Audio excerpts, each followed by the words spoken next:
1 cup আটার একটি ডিম হলেই মজাদার এই নাস্তাটি তৈরি করে নেওয়া যায়। অত্যন্ত মজাদার এই নাস্তাটি একেবারে অল্প সময় এবং অল্প কিছু উপকরণ দিয়েই তৈরি করে নেওয়া যায়। চাইলেই আপনারা এটা তৈরি করে বাচ্চাদের টিফিনেও দিতে পারেন, আবার চাইলে সকাল বিকেলের নাস্তা হিসেবেও এটা তৈরি করে নিতে পারেন। আসসালামু আলাইকুম এভরিওয়ান, আশা করি সবাই অনেক বেশি ভালো আছেন।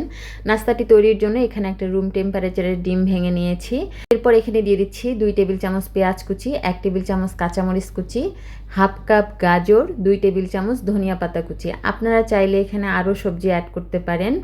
এরপর এখানে দিয়ে দিয়েছি 1 চামচ লবণ বা স্বাদ মতো লবণ, 1 চামচ চিলি ফ্লেক্স, আর দিয়ে দিয়েছি 1 চামচ চিনি। চিনিটা চাইলে আপনারা স্কিপ করতে পারেন, তবে বাচ্চাদের জন্য বানালে চিনিটা দিলে বাচ্চারা খেতে বেশি পছন্দ করবে। এই নাস্তাটি বানাতে মশলা এই পর্যন্তই, এর থেকে বেশি মশলা দেওয়ার কোনো প্রয়োজন নেই। এই মশলাতেই নাস্তাটা খেতে অত্যন্ত মজাদার হয়েছিল। এবার একটা স্প্যাচুলার সাহায্যে আমি সব কিছু খুব ভালোভাবে মিশিয়ে নিচ্ছি। সব কিছু ভালোভাবে মিশিয়ে নিয়ে পরের ইনগ্রিডিয়েন্টস আমরা এখানে অ্যাড করে দিব। সব কিছু ভালোভাবে মিক্সড করে নিয়ে এবার এখানে আমি 1 কাপ আটা অ্যাড করে দিচ্ছি। আপনারা চাইলে এখানে আটার পরিবর্তে ময়দা নিতে পারেন, তবে আজকে আমি এই নাস্তাটা আটা দিয়েই তৈরি করে দেখাচ্ছি।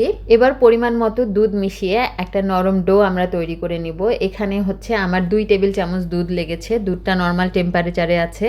আপনারা চাইলে দুধের পরিবর্তে পানি দিয়েও ডোটা তৈরি করে নিতে পারেন, তবে যেহেতু আমি আজকে বাচ্চাদের জন্য এটা তৈরি করছি সেহেতু এখানে আমি 2 টেবিল চামচ দুধ দিয়েছি। এবার ভালোভাবে হাতের সাহায্যে মথে আমরা একটা নরম ডো তৈরি করে নেব। এই যে এরকম একটা ডো আমি তৈরি করে নিয়েছি।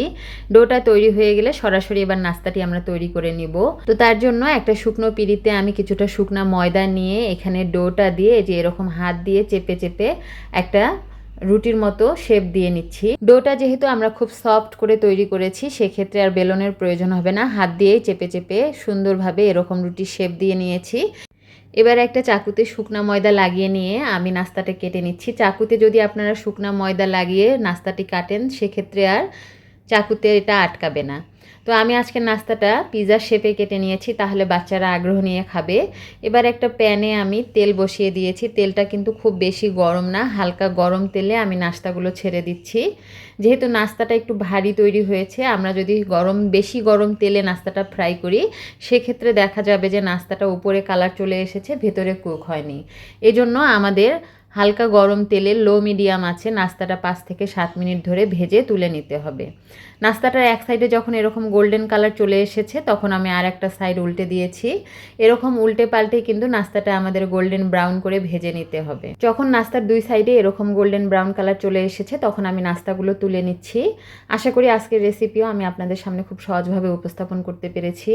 রেসিপি যদি ভালো লেগে থাকে তাহলে আমার চ্যানেলটি দয়া করে সাবস্ক্রাইব করে দিবেন আর ভিডিওতে লাইক কমেন্ট করে দিবেন। আর ধন্যবাদ সবাইকে পুরো ভিডিওটি দেখার জন্য। সবাই অনেক বেশি ভালো থাকবেন, সুস্থ থাকবেন। আল্লাহ হাফেজ।